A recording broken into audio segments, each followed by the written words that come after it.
Pessoal, vamos falar sobre a situação lá na Ucrânia, o que aconteceu aí nas últimas horas na linha de frente. Vamos falar sobre a continuidade do avanço ucraniano ali na região de Kherson. A contraofensiva continua liberando mais um monte de cidadezinhas ali.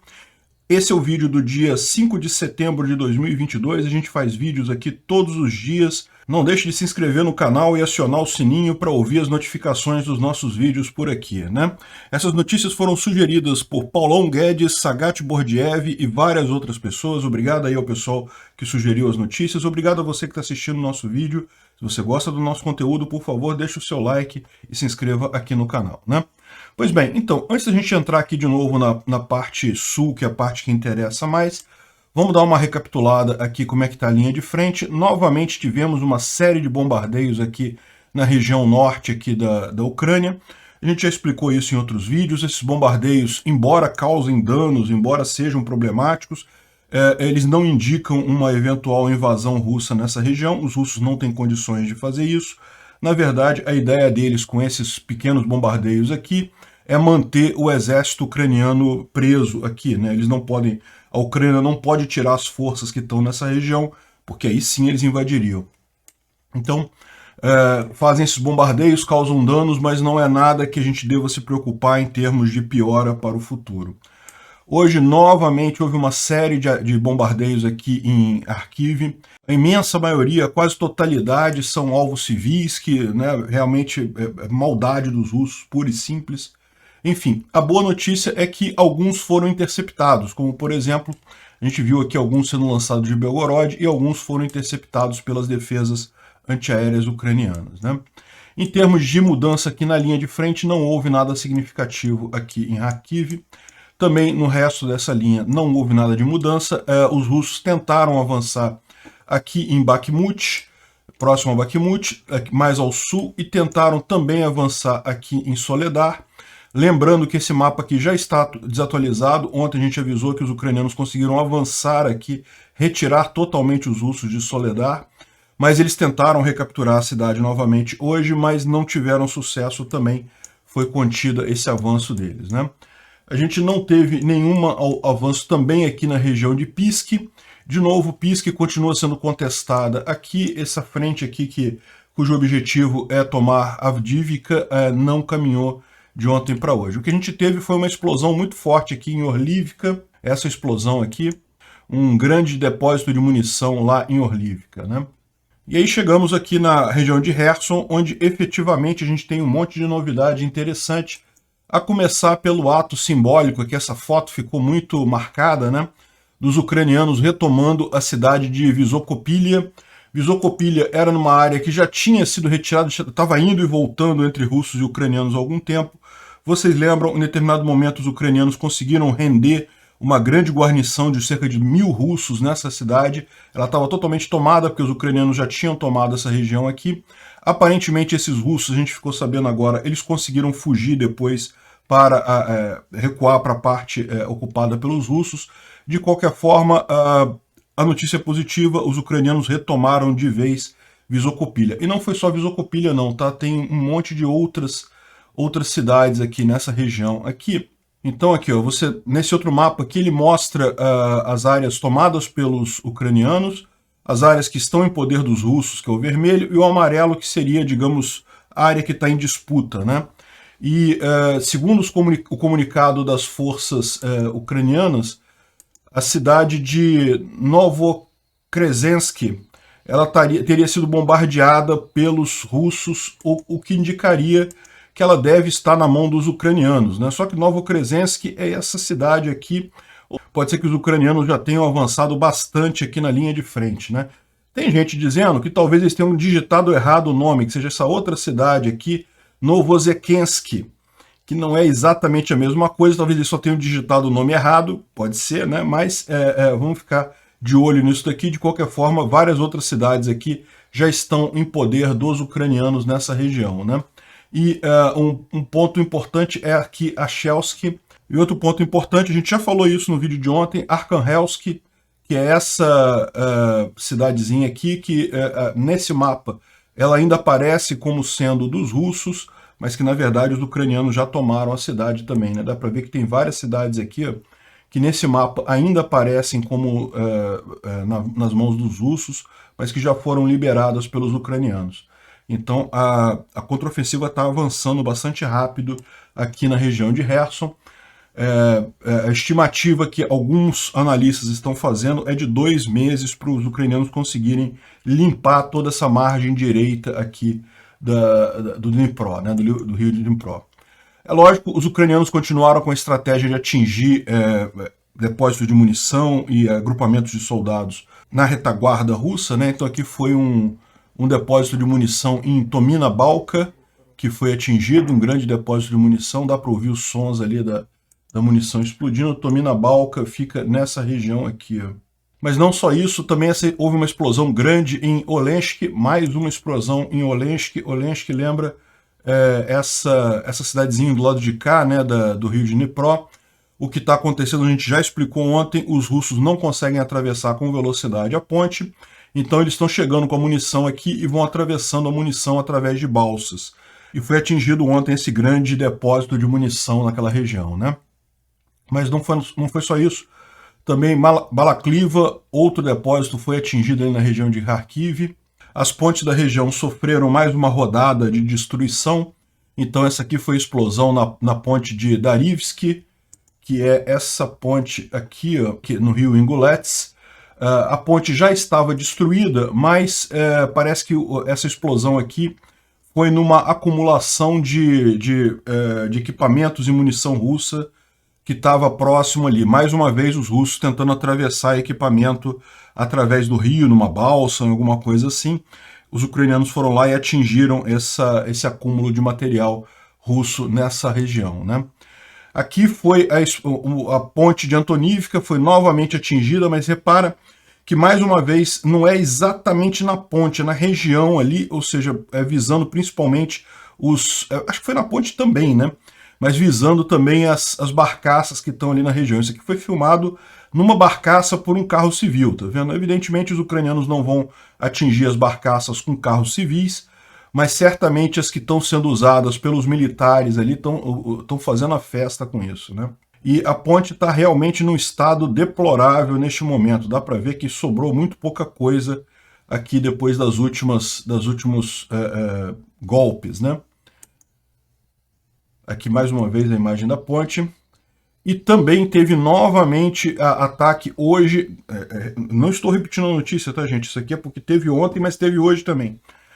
Ataque na Nova Kakhovka, na represa de Nova Kakhovka. Mais um caso aqui de explosão, né? Não necessariamente, pode ser como eles estão dizendo aqui, para acabar de destruir a parte da rodovia, desculpa, da ferrovia que estava passando aqui. A gente mostrou ontem que a rodovia já tinha caído totalmente, tinha colapsado totalmente, mas a ferrovia ainda tinha ali, né, os trilhos ainda estavam ficando, talvez eles pudessem usar algum suporte ali para usar aqueles trilhos, talvez seja para acabar com isso, ou talvez seja, de novo, algum acúmulo de munição e equipamento que os russos estavam botando ali próximo, justamente no intuito de passar de alguma outra forma, usar uma ponte de engenharia ou alguma coisa assim para passar isso daí. Os ucranianos foram lá e acabaram de destruir hoje, né? Isso daqui é um outro ponto, os russos estavam usando, parece que um outro local para fazer travessia por barcaças, né? Eles chamam de ponton aqui, mas não é, na verdade, uma ponte temporária, não é um pontão, como o pessoal fala. É na verdade, uma barcaça que estava fazendo a travessia do rio em Lvov, Lvov, entre Nova Kakhovka e Kherson. Então aqui, em algum lugar por aqui, eles estavam usando uma barcaça para tentar passar munição para lá, como a gente explicou para vocês. Esse é justamente a estratégia ucraniana, né? Ela cercou cerca de 20 mil soldados russos nessa margem direita do Dnipro e não deixa o pessoal ser abastecido através aqui do rio Dnipro e tá comendo pelas beiradas aqui, tá? Olha só que eles fizeram até uma atualização do mapa aqui, ó, nesse momento que a gente falou para colocar aquela nova cidade aqui. Interessante. Bom, então, ou seja, essa é a estratégia dos ucranianos, isolar essa parte toda aqui, não deixar a comunicação. É lógico que os russos iriam tentar barcas em outros lugares aqui no meio do caminho, mas tão logo elas são descobertas, os ucranianos dão um jeito de de bombardear essas coisas, né? Ontem a gente falou para vocês que houve um grande bombardeio próximo da ponte de Antonivka, justamente de equipamentos militares russos que estariam tentando passar pela ponte de Antonivka, e aparentemente hoje a gente tem a imagem disso. Dá para ver que realmente virou um monte de ferro velho ali na estrada que liga a ponte de Antonivka, né? A gente tem essas imagens porque, como você pode imaginar, essa ponte ela não é usada apenas pelos militares, ela é usada por civis também, e aí algum civil lá de Kherson passou pela região e filmou o estrago que foi feito pelos ucranianos ontem aqui, né? Realmente destruiu bastante coisa dos equipamentos que eles estavam planejando. E não foi só lá, né? A gente tem aqui mais um monte de equipamento deixado para trás pelos russos ali na região. Então tudo isso daqui são equipamentos russos abandonados na fuga deles ali da região de Kherson. Aqui um outro ponto, né, um outro equipamento deixado também por eles. Segundo está dizendo aqui, são as forças de elite da Rússia que fugiram ali de Kherson, né? Lembra que esse foi aquela estratégia ucraniana de avisar, de telegrafar que, olha, vamos invadir, vamos fazer a contraofensiva, teve por objetivo justamente fazer com que a Rússia mandasse muitas tropas lá para a região de Kherson, que acabaram todas elas aprisionadas ali naquela região agora, né? Então parece que isso daqui é das forças de elite da Rússia, não sei, né? Pode ser que o cara esteja sendo só irônico no post dele aqui. Mas de qualquer forma deixaram para trás um monte de equipamentos aqui, né? Aqui um outro local também retomado pelos ucranianos, dá para ver um monte de equipamento que também foi deixado pelos russos, um monte de foguetes aqui, de manpads, bandeiras da Rússia, da Marinha Russa, mais um monte de equipamento aqui, tudo isso aqui é local, base russa que foi retomada pelos ucranianos lá em Kherson já, né? Na região de Kherson. Quando eu digo Kherson, entenda a região completa, não a cidade ainda. A briga ainda não chegou na cidade, né? Embora já tenham havido vários bombardeios lá. E ontem também atingiu-se a marca de 1.000 tanques perdidos pela Rússia, confirmados visualmente, tá? Porque tem uma contagem de número de tanques perdidos pela Rússia que já está em mais de 2.000, mais de 2.300. Mas é aquele negócio, é a contagem feita pelo exército ucraniano e não se tem uma confirmação muito firme disso daí. A gente já falou sobre isso, realmente é complicado, esses números, a gente só vai ter certeza sobre eles depois da guerra, muitos anos depois da guerra acabar. Então, o que a gente pode ter de melhor são justamente essas estimativas, mas nesse caso aqui, o que significa perdas confirmadas? É porque tem foto do tanque destruído lá da Rússia, né? Então, esse pessoal fica contando essas coisas na internet, tem sites, tem pessoas que fazem essa contabilidade, vamos dizer assim, e ontem atingiu exatamente 1.000 tanques confirmados visualmente, ou seja, que se tem imagem do tanque destruído, então tem a confirmação real, né? Desses tanques, 38% são tanques feitos na União Soviética, ou seja, tanques mais antigos, T-72, T-80, 58 e T-62, 64, ou seja, esses aqui são os tanques mais antigos, mas também os mais novos feitos na Rússia, que são os T-72, 276 e o T-80, 120, outros não determinados e coisa e tal, e até T-90, né? 22 T-90 já foram perdidos aqui. Esses fazem uns 2/3 que foram perdidos aí pela Rússia, né? Além disso, se você contar só os últimos dias, né, entre 1º de agosto e setembro, e 3 de setembro, ou seja, um mês de agosto, basicamente, dá para ver aqui em amarelinho o que foi perdido recentemente no mês de agosto, né? E lógico, os tanques destruídos visualmente confirmados são sempre um limite inferior do número, né? Porque evidentemente deve ter vários outros tanques que foram destruídos e não tem foto do tanque destruído. Então, esse número aqui é o mínimo que já foi perdido pela Rússia. Em qualquer outro exército do mundo, isso seria o fim do exército. O exército brasileiro sequer tem 1.000 tanques. Não é só isso, não. O exército inglês não tem 1.000 tanques, o alemão não tem 1.000 tanques. Mas a Rússia realmente sempre teve uma força muito considerável de tanques. Para eles, 1.000 não é um número tão grande assim. Agora, sendo os números que os ucranianos contaram de 2.300, aí a coisa é diferente, inclusive porque são muitos dos tanques mais modernos. A Rússia diz que tem 14.000 tanques no total. Mas desses 14.000 tanques, muita coisa é antiga, muito antiga, e muita coisa é sucata. é coisa que vem desde a época soviética e não está nem sendo tratado.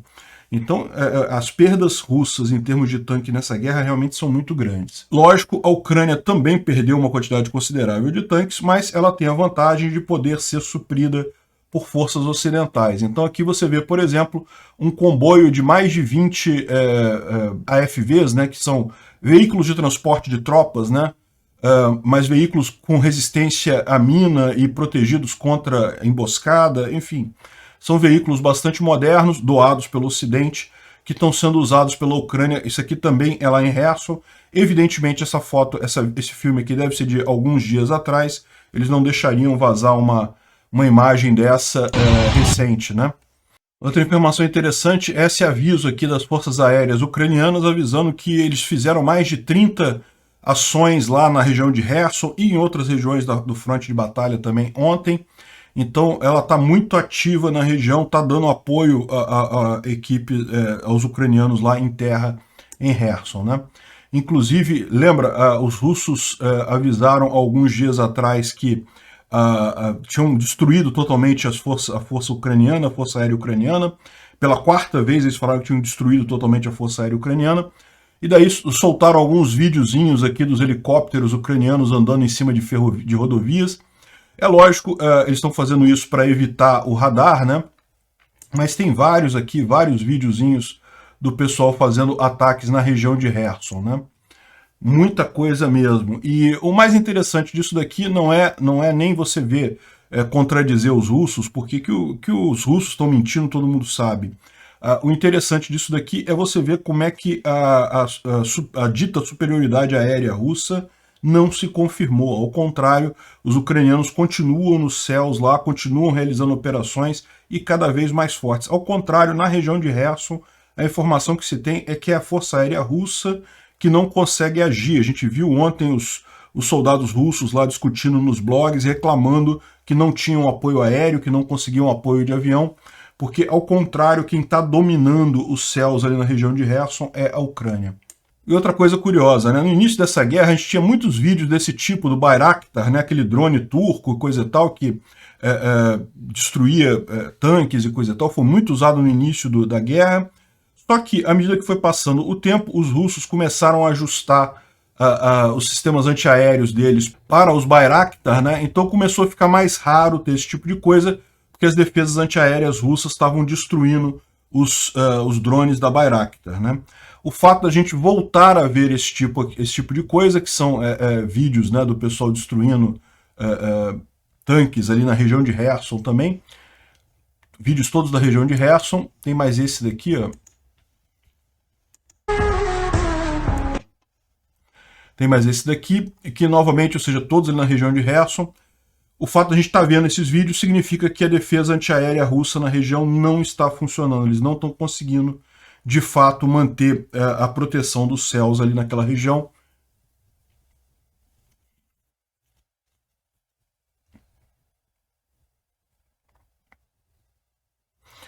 E isso, lógico, é mais uma boa ideia, uma boa notícia para os ucranianos, né?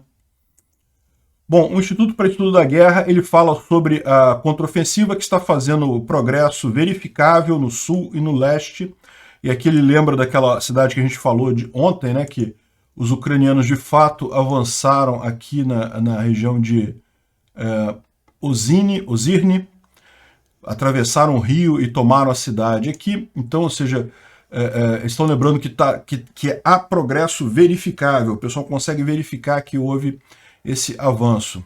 Eles falam também sobre aquele disparo feito de MLRS que a gente mostrou ontem, sendo feito de dentro da usina de Zaporizhia, que novamente, né, estava claro que estavam usando isso de forma militar, né? Esse daqui é um vídeo feito por ucranianos sacaneando o pessoal que vai se alistar no exército russo. Eu achei muito engraçado. Это первый день твоей новой жизни. То, что было вчера, не имеет значения. То, кем ты был прежде, уже никого не волнует. Теперь важно то, кем ты будешь сегодня. Что ты знаешь о себе? На что ты способен? Вопросы могут остаться без ответов, но разве ты сможешь потом спокойно спать? узнать себя, познать границы своих возможностей. К черту границы. Ты готов ломать себя до изнеможения. Каждый день. Здесь боль закаляет. Шрамы, повседневность. Это ты решил себе что-то доказать. Командир здесь только для того, чтобы ты мог увидеть в нем врага. Потому что без врага нет боя, а без боя нет победы. Но на самом деле, главный враг — это ты. Вчерашний ты. Твоя задача — выследить врага, догнать его, превзойти, стать лучше, чем он, и вернуться назад победителем. Потому что завтра первый день твоей новой жизни. Bom, eu não vou traduzir toda a parte do inglês porque é grande a coisa, mas basicamente ele está falando, não, faça parte do exército russo, você vai ter um monte de vantagem, vai poder ver como é que um HIMARS é de perto e coisa e tal.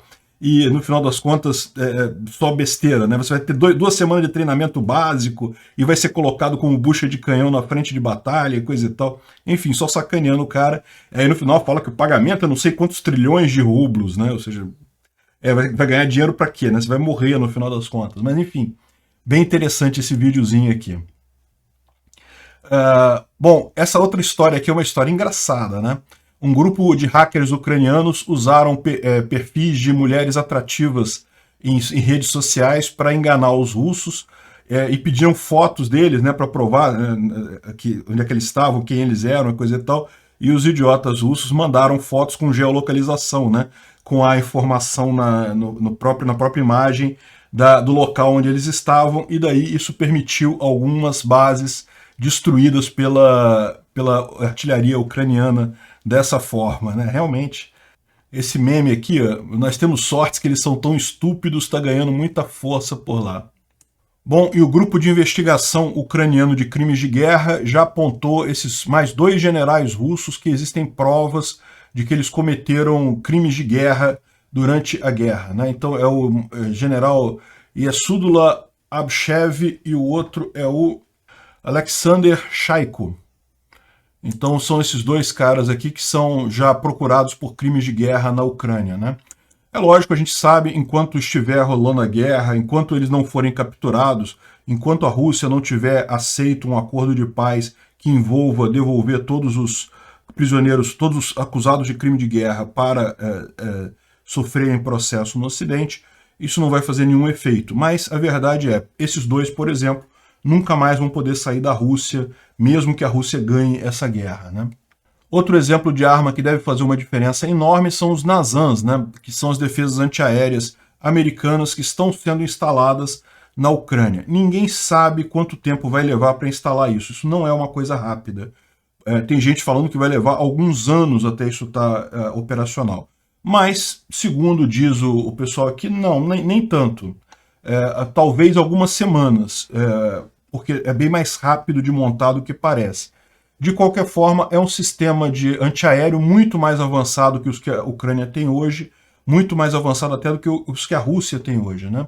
E daí coisas como esses bombardeios em Kharkiv e Mykolaiv e outras cidades que são seguidamente bombardeadas pelos russos, isso pode acabar muito em breve com esses NASAMS protegendo essas cidades, né? E por último, a informação de que a China bloqueou 100 bilhões de dólares em ativos russos dentro da China. Olha que coisa. É o que eu digo para vocês. Essa ideia do mundo multipolarizado que o Putin deseja, né? Ele tem essa vantagem toda, ele fala, não, que vamos ter um mundo multipolarizado, ao invés de apenas confiar nos Estados Unidos, você vai ter vários países. Isso até parece uma coisa boa num primeiro momento, você não ter uma coisa absoluta, né? Mas é aquilo que eu falo para vocês, se os outros polos vão ser Rússia, China, países autoritários dessa forma, ditaduras, então não tem vantagem nenhuma, é melhor ficar com os Estados Unidos mesmo. Por quê? O que acontece nesse caso? Olha só, a China bloqueou os 100 bilhões de dólares que a Rússia tinha em reservas quando a Rússia tentou usar essas reservas. A China não é um parceiro confiável, está todo mundo vendo isso. A China está passando por uma grande crise econômica lá por conta da falência da Evergrande e de outras grandes incorporadoras que estão com problemas lá.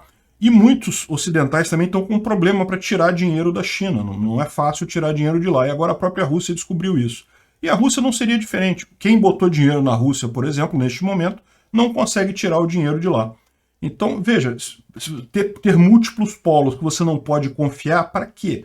Não tem jeito, né? Enfim, mostra essa situação aqui, primeiro que esse mundo multipolar não é uma boa coisa realmente. E outra coisa é que as relações entre China e Rússia não estão assim tão bacanas quanto o Putin gostaria que estivessem. Obrigado por assistir o vídeo até o final. Além de curtir, compartilhar e se inscrever no canal, considere se tornar patrocinador com valores a partir de R$ 1,99. Clique no botão Seja Membro abaixo para saber as condições e vantagens de patrocinar o canal. Mais informações sobre o nosso projeto, visite nossos sites indicados na tela.